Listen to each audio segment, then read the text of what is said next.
one. So based on all these scenarios and based on all these scenarios, we have incorporated differential inputs in the logic analyzer, which means that every input has a positive and a negative as input. So you can use it for LVDS as well as for any other single-ended standard or differential standard. So the system supports differential signaling as well.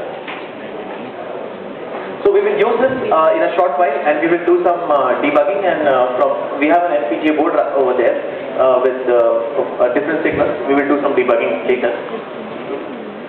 But how do you probe? So when we talk about scopes, etc., we also talk about probes. But what happens in the logic analyzer? How do you probe? This is one of the commonly used probing systems because we are talking about a lot of channels.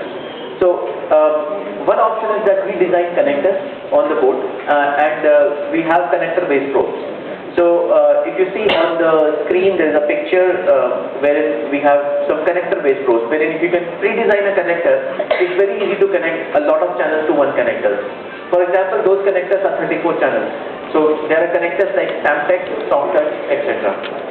But what in many cases we don't have connectors available, or the board do not have a connector available for debugging. So we can use these flying leads. These are afterthought probes, but most commonly used probes, which can be used for any circuit. And you can see even here in the setup that I have, I'm using a flying lead probe. So this is again a flying lead probe that we are using over here. Right. So we have a setup wherein we have a board and we have connected a flying lead, and this is what I'll show you in a short